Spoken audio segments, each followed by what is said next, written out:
Welcome to the Have More Fun podcast.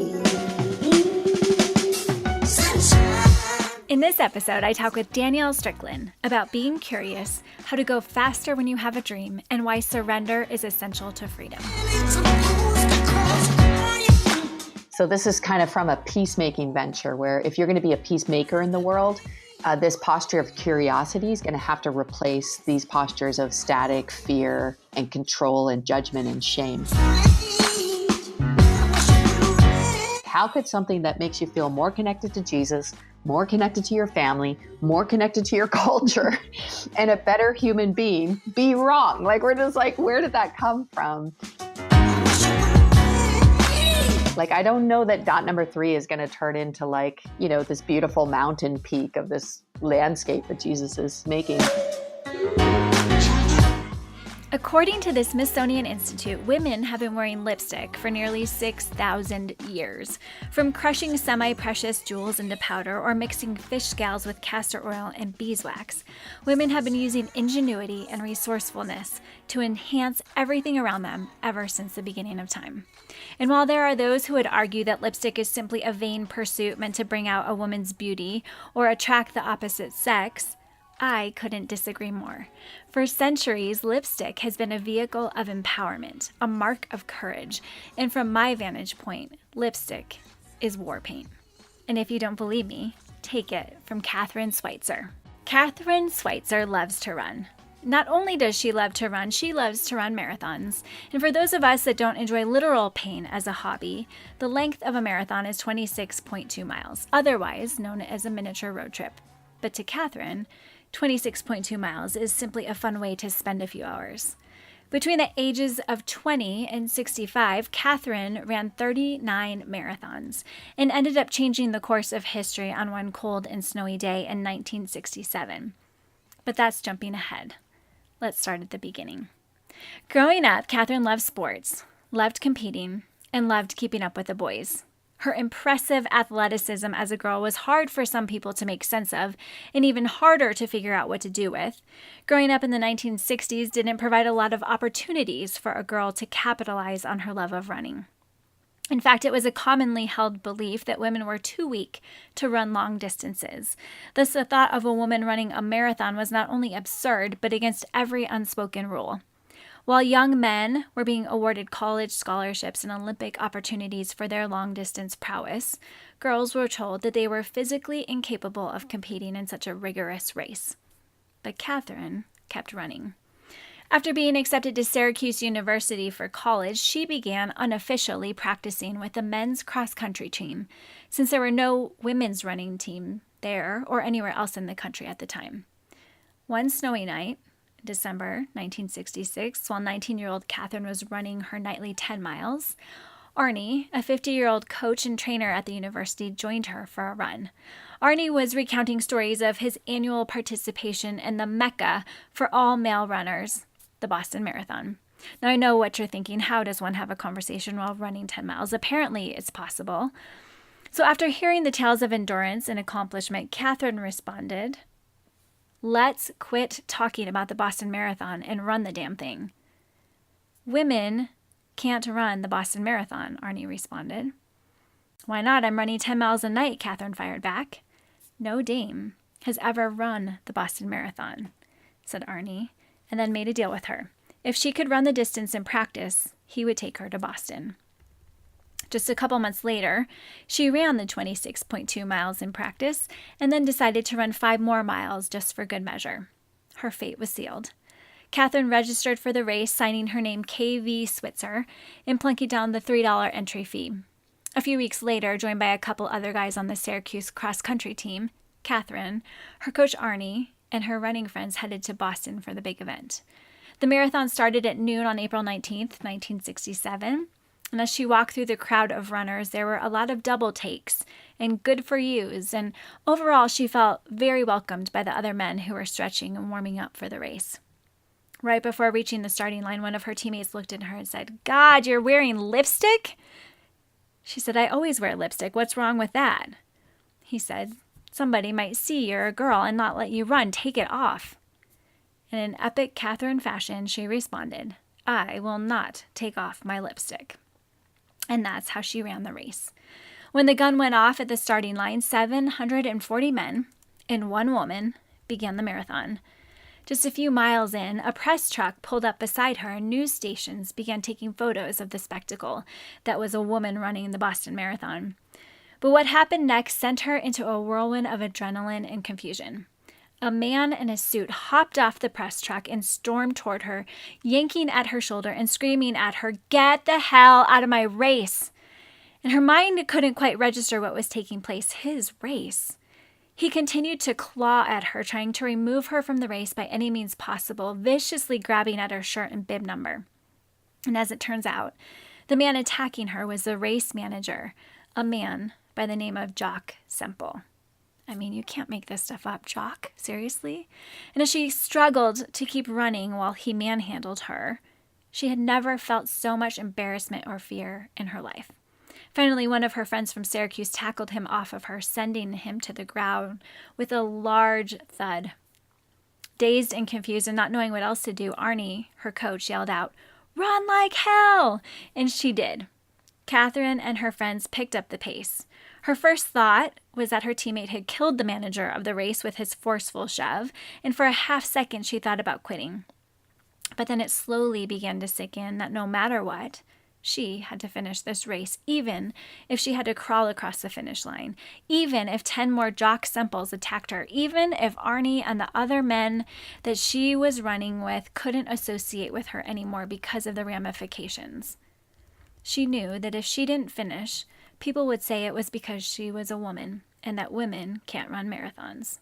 She knew that her actions in that very moment would determine one of two things: forward movement or backward progress, and nothing in between. Catherine had something to prove, but not to herself, to the world. She was no longer running on behalf of herself, but on behalf of women everywhere. And fully expecting to be arrested by the organizers of the race, Catherine kept running. As snow fell from the sky and blisters formed on her feet, and the press ridiculed her from the sidelines. I guess that's the thing about endurance. It demands blood, sweat, and tears. It demands these things because it deeply matters. Endurance demands we abandon the path of least resistance. And if I were Catherine, I would have wanted to flip the manager of the bird, quit the race, soak my bloody feet, and hide in the comfort of my mom's arms. And maybe Catherine wanted to do those things, but she resisted the urge because there was too much at stake. So forward she ran, red on her bloody socks, red in her eyes, and red on her lips. She endured. Blood, sweat, and lipstick. Catherine Schweitzer became the first woman to officially finish the Boston Marathon and changed history as we know it. Another woman who is changing history as we know it is my guest today, Danielle Strickland. Danielle has spent 22 years as an officer in the Salvation Army and is the founder of 3 nonprofits: Infinitum, Brave Global, and Amplify Peace. She's working to empower people around the world with her messages of hope and justice. Danielle has written several books, including The Liberating Truth, A Beautiful Mess, and most recently, The Zombie Gospel. And so without further ado, here's my friend, Danielle Strickland. So we only ever studied the brain when it was dead.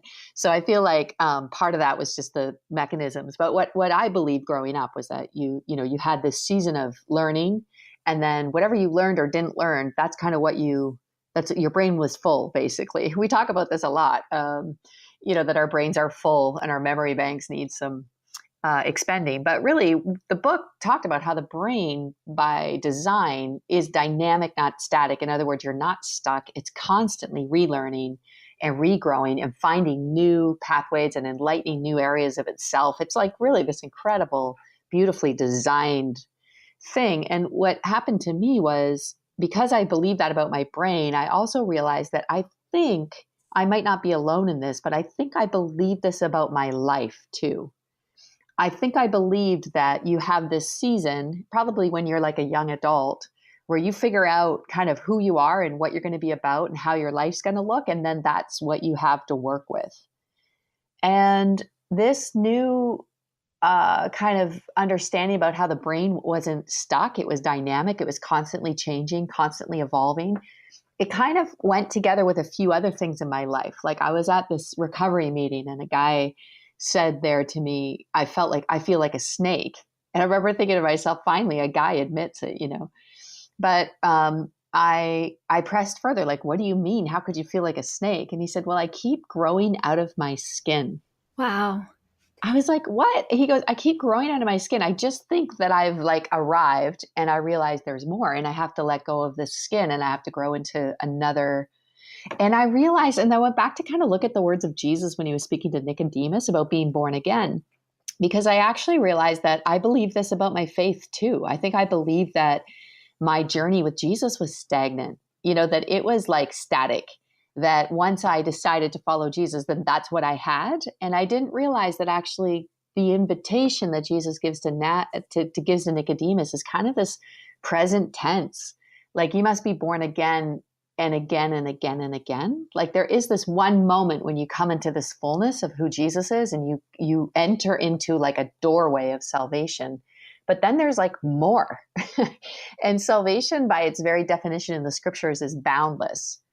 And it's described mostly in scripture as a spacious place. And it's literally the opposite of static. It's dynamic. It's like my growth never stops growing. Like, I keep learning more and more. And Jesus keeps inviting me to new and exciting and different. And it's a dynamic faith. And I think all those things together kind of made me realize, like, yeah, I want that kind of faith and I want that kind of life and I want that kind of brain.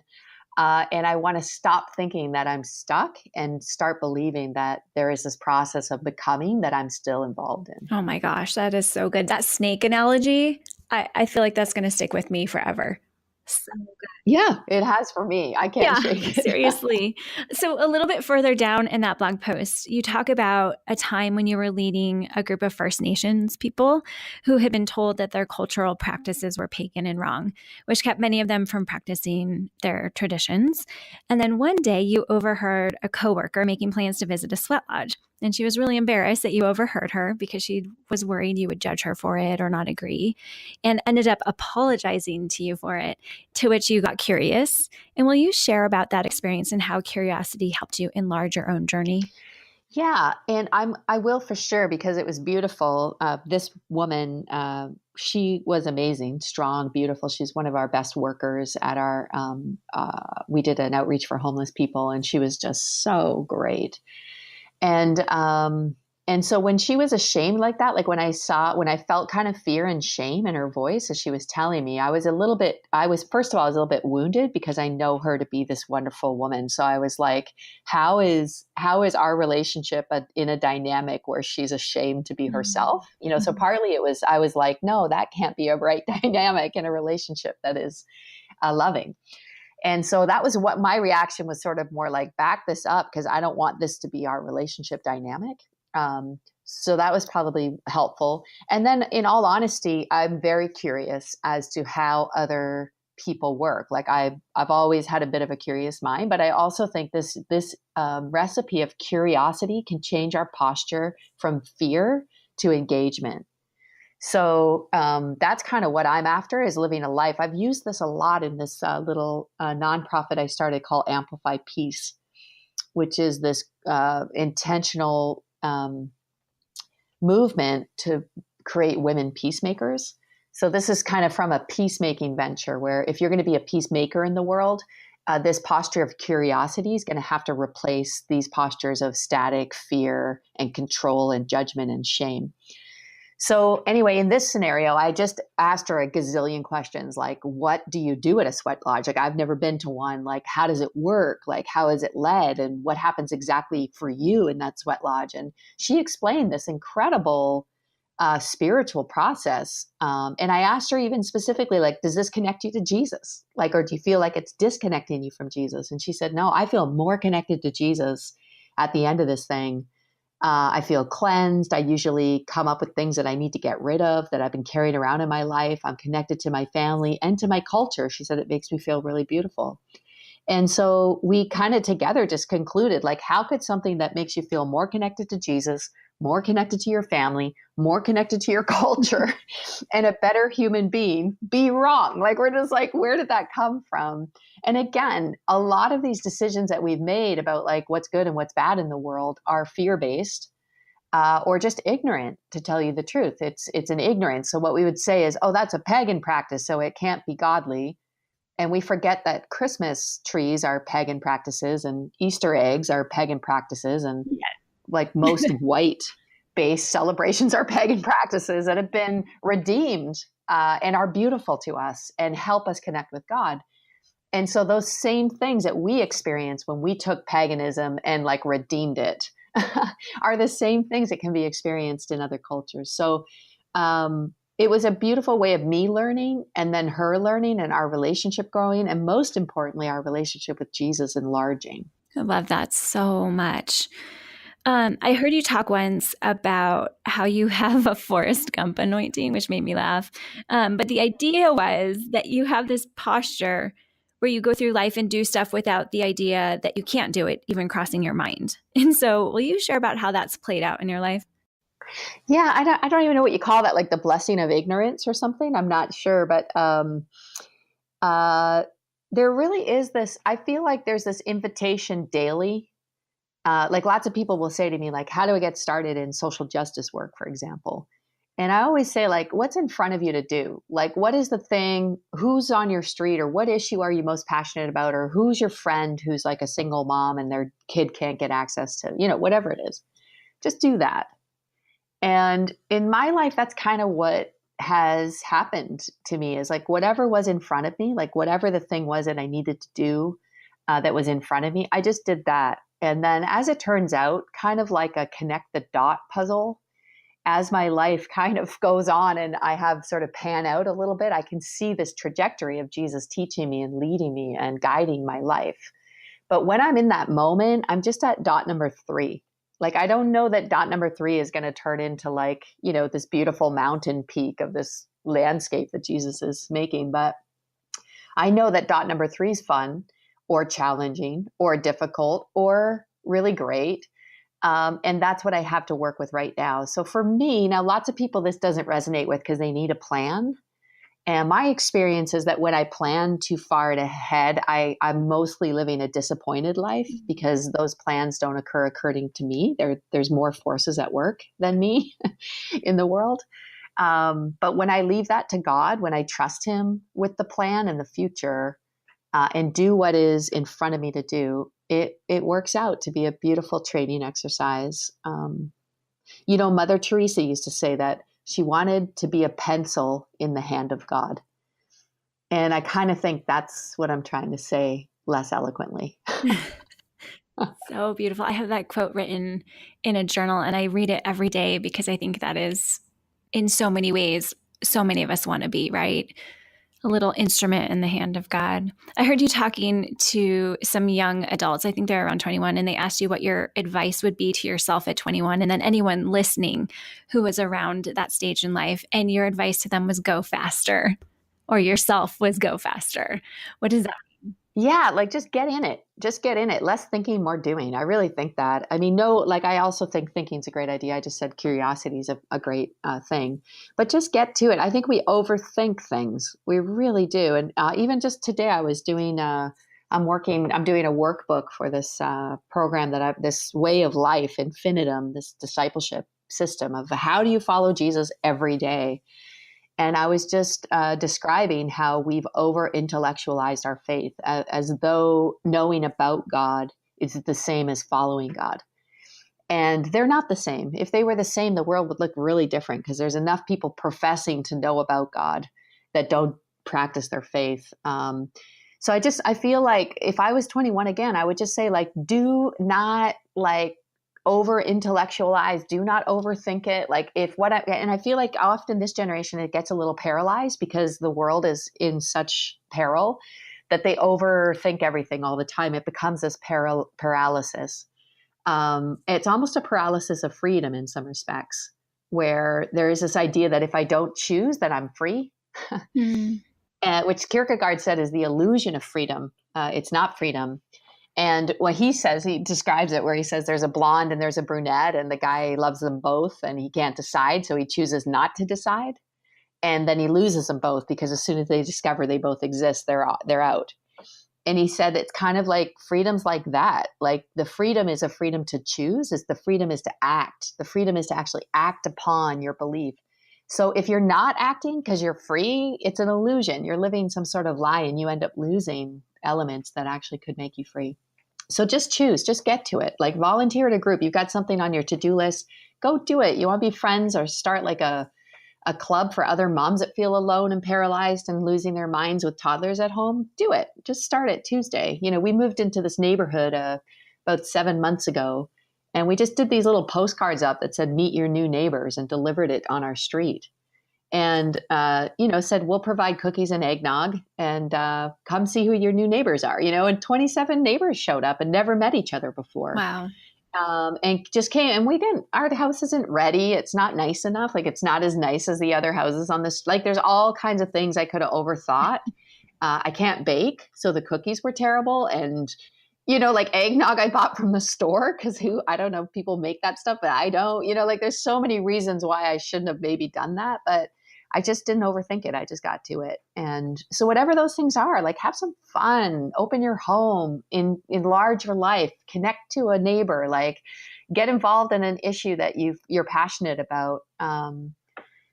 Just less thinking about doing and more just getting to it. I love it. And let's talk about freedom for a minute, because I think you have so much wisdom around this topic. And I've been thinking a lot about the idea of surrender lately, because I like to feel like I'm in control of my life. But what I'm learning is that freedom and surrender are actually soul sisters. In a lot of ways, they work together. So how do you see freedom and surrender working together?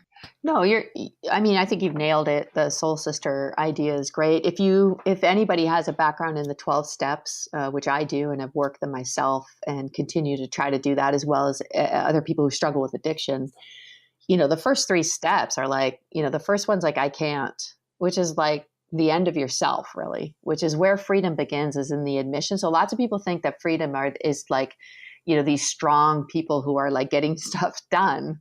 But freedom actually begins with this admission that you can't. It's beyond you. So anyone that's stuck in an addiction, or even just a meaningless life or a purposeless life, or like you ever tried to stop being anxious when you suffer with anxiety, like it's impossible. If you could stop it, you would have done it, So I think this admission that like I can't is at the basis of surrender, and it's the beginning of freedom. And, the second step is there's someone who can. And this is this understanding that we have as followers of Jesus, like you better bet there's someone who can. There's someone bigger than me, greater than me, more powerful than me, who actually designed me, so knows me better than I know myself. So I can't, someone can, and his name is Jesus. And then I'm going to let him. That's what surrender looks like, is over to you. Like I'm going to let him do his work in me. So, there's even a scripture that talks about how God will create a desire in our heart to desire his will. Like, think about that. Like, just that he can actually create in us this holy desire to want to do what it is that he has planned for us to do. And I think a lot of times with surrender comes these old images of like, I don't know, like an unhealthy version of submission. Like I'm not allowed to. Like I'm controlled by somebody else in like a bad way. I think especially when it comes to women, and that's the opposite of the kind of surrender that we mean when it leads to freedom. The kind of surrender we mean is this relinquishing of our inability, like this relinquishing of our desire to control what we cannot control anyway. And this understanding that God is gracious and kind and good and for us and not against us, and has the power to do what we cannot do for ourselves. So yes, surrender and freedom are inextricably linked together, and you can't have one without the other. So there was a phrase that you used in a blog post recently that really struck me. And you were talking about how when we're in a hard spot in our life, or feel like we don't know what's up in front of us, or feel like everything is dry and desolate, you say that being in the desert place isn't a punishment, it's an invitation. Will you talk about that? Sure. Yeah. This is, I think, because we have misunderstood, especially in scripture, like everybody goes to the desert. Anyone who's like any good of a leader in the Israelites' history went to the desert. It was basically the desert was their version of training in holiness. So, and then when we think of the desert in Western sort of culture, we just think anything that has to do with deprivation at all, like anything, like not even, it doesn't have to be big, terrible. It could just be like little. It means that somehow God's punishing us, or that we've done something wrong. And we think of those spiritual training places, which is what they really are. Because if you think of some of the best spiritual revelations or understandings or experiences that you've had, they're usually almost always in places that are valley based or difficult times or trying times. That's kind of where you're forged spiritually, because you're really forced into a dependency posture. Like what we were talking about earlier about surrender, you're kind of forced in those difficult places to surrender because it's beyond you and it's very clear to yourself included. So I feel like it's just a misunderstanding of the desert in a Western culture. And I feel like when I go through really difficult times and I'm not sure what to do, like even for me in my own life, my own addiction and journey in addiction, I considered a real kind of almost demonic attack. Like I considered it like an assault. And don't I don't want to make any illusions. Like I hate addiction and I hate what it does to people's lives.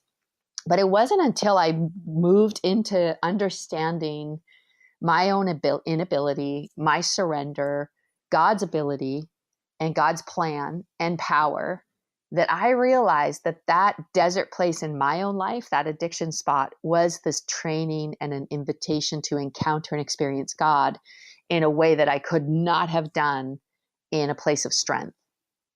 So I think for me, it's really important for people to understand that those desert places where you get to the end of yourself and is something that is beyond you is this great invitation by God to create dependency and reliance and trust and relationship with God.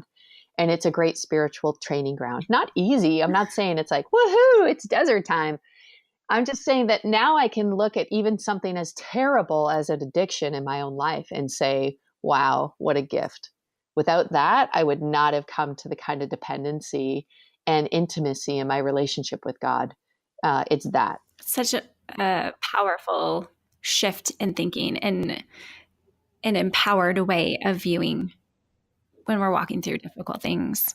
Will you share a little bit about the Brave initiative you lead? Yeah, I would love to. It's one of my most favorite topics, actually, is that for about 23 years, I've been fighting human trafficking, and usually inner cities, brothel visitation teams, like street survivors, sex workers, kind of support groups and things like that. And I was in the back of a massage parlor one day, this brothel, talking to a madame and saying to her, she was very strong, super talented, and I said to her, you're smart, you're talented. Why are you strong? Why are you're obviously a good businesswoman. Why are you doing this with your life? And she took me in the back room, closed the door so no one would hear, and told me the story of when she was 11 and ran away from home for the last time for being abused by her dad sexually, and walked up a street and a truck pulled over and a guy offered her a place for the night if she had sex with him. And she said she turned her first trick at 11 years old, cried the whole time, cried the next night, cried the next night, cried the next night. And then she said, then I finally stopped crying and I did something with the hand that with the deck I was dealt. And she looked at me, her eyes filled with tears, and she said, where were you when I was 11? Mm-hmm. Now, I mean, I've heard like thousands of stories from thousands of women, and they all sound actually very similar. That was one thing that struck me. And the second thing was, for some reason, in the back of that massage parlor that day, that question, just like God put on repeat. There's just some times where you have those occasions where there's something significant God's trying to teach you. So he just put on repeat, and all I could hear was, where were you when I was 11? Where were you? Like I'm doing ministry, but all I can hear is like, where were you when they're 11? Where were you when they're 11? And every story, we found out that 70 to 80% of domestic sex trafficking victims in America come from the foster care system. Wow. In other words, there's no one looking out for them when they're 11. And so I ran into Noemi Chavez. She's an amazing, amazing leader, wife, mother, like just one of these warrior women chicks. And she had in Long Beach, California, come with that same exact question somebody had asked her like just weeks before. And they put on this local gathering for girls. And I went, I literally, I was like, when is it? She's like, it's Friday. I'm like, I'm going to be there. And I went right away and was just like, this is the question I've been asked. Like, this is the thing I can't get out of my head. And I realized when I walked into that meeting so they had a couple hundred girls from the foster care system and criminal justice department. And they were basically saying to them like, hey, this does not have to be your life. Like, this is the trajectory that the world has set for you, but we have this other idea. It was just so cool because it was a church showing up for these girls, specifically these girls when they're 11.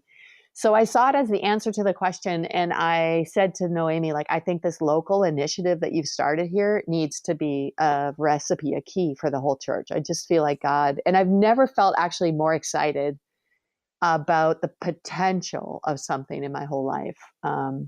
But I think about all of these girls at like 11 years old with their trajectory being changed because someone was there.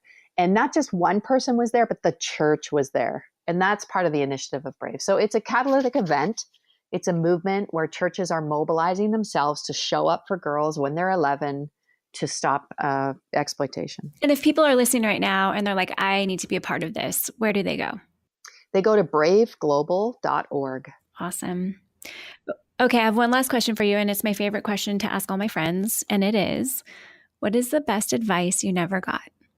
What is the best advice I never got? That's such a good question. What is the best advice I never got?